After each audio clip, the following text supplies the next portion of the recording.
Hi guys, it's your girl here, Kalia Hall Tarali, your real estate investing coach.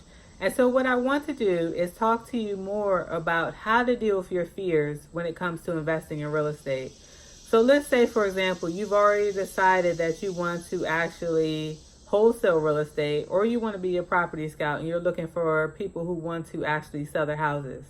But you find that you're having some fears when it comes to actually calling sellers, right? So we're just going to use this as an example.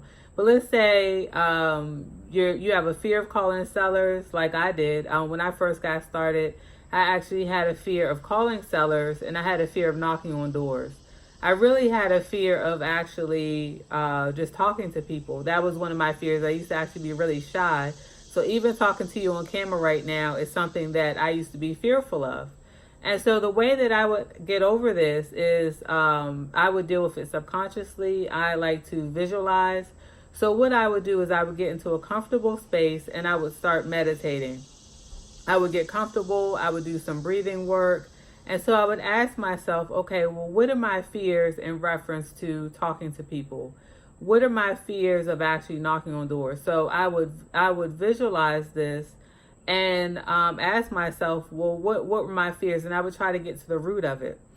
And so for myself, for example, I actually, like I said, I've always been shy. And so I even remember like when I was in, I guess this was like the third grade. When I was in the third grade, I was in the fourth grade. I had transferred to a new school. And I remember when it was time to do reading, I would open up the page and I would just like really be fearful of being called on or taking my turn when I had to read something out loud. So I used to hate that.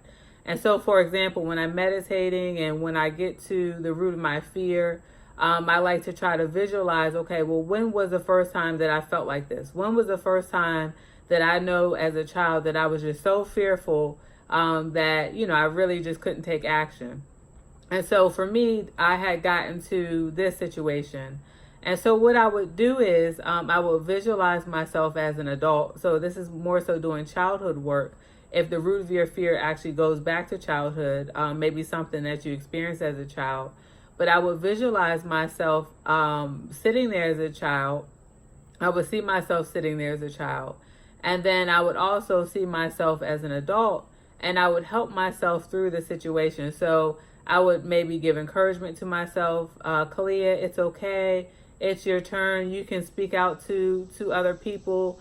No one's going to hurt you. And so I would imagine myself encouraging myself as a child in order to change the situation. So you're kind of going in, getting to the root of your fear, using meditation, and then seeing yourself as an adult if you're doing childhood work, for example, to actually change the situation.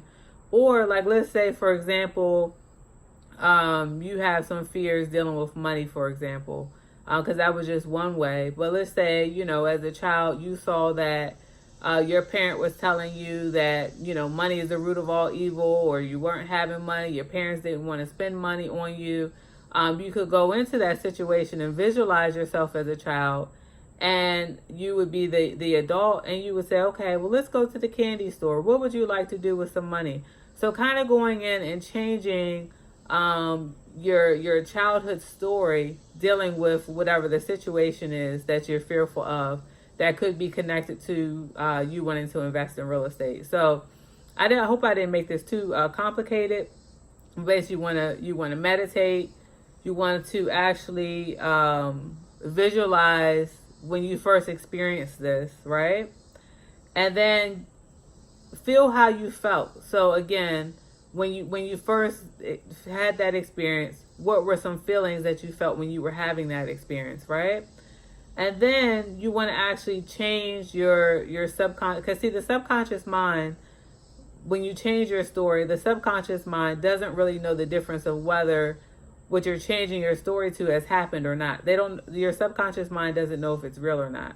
So then what you want to do is you want to change your story or your visualization of this story happening.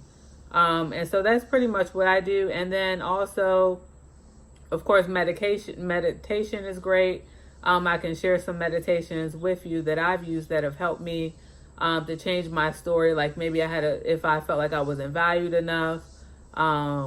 Again, if I was just feeling really shy, like in that situation I told you about, I guess I cared more so about what other people thought about me.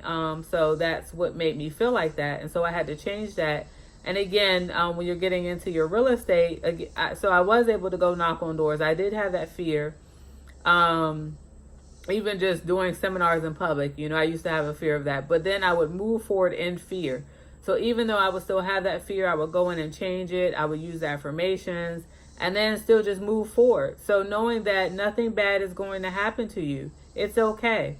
So again, and that's one reason why a lot of times people decide not to get into real estate, or maybe they don't take action with their real estate, is because maybe they had something that happened to them as a child that is blocking them. And then again, sometimes people start to feel lack, or they have issues dealing with self-worth. So these are situations where you need to go in and change your story so that when you start your investment journey, you're not self-sabotaging yourself, right? Because we want to make sure that when we decide we want to do something, that we're moving forward towards whatever it is we're working for, rather than moving in opposition. So sometimes what happens is that when people have certain things that are blocking them, next thing you notice, and I see this often when I'm working with certain students and they haven't actually done the mental work, that they're working in opposition. So, even for example, I've had people who have actually done deals, and then in order for them to continue to do deals, may be an issue for them. So you may say, okay, well, how many sellers did you call this week? Well, I haven't called any sellers. I've been working on a website. Well, if your goal was not to, or your plan was to actually go and call sellers, then why are you working on a website? So, or someone may say, okay, well, I want to do a deal, and they know that they need to get leads, but they're doing everything but that, So again, you want to make sure that you're being honest with yourself, being truthful with yourself. Are you doing what you say you're going to do? Are you holding yourself accountable? And so if you find that things are not happening for you, well, what is it that you're doing? Because you need to look at yourself first. So before you start to look at things on the outside, you need to start with looking at things on the inside, and looking at whether or not you're actually doing what you say you're going to do. And then if you're not, again, getting to the root of why aren't you doing what you say you're going to do. So again, looking at your fears, and you can use meditation, and there's some other techniques that are out there that I see a lot of people doing in order to break bad habits, but basically in order to actually take action and manifest whatever it is you want for yourself in your life. And again, going back to your why. So why are you investing in real estate? Some people say they want to make money. Okay, well, why do you want to make money? So getting to the root of your why. So then that way you can have a vision about what it is that you want to accomplish. You want to have a vision, but a vision about what you want to accomplish, so you can visualize yourself actually accomplishing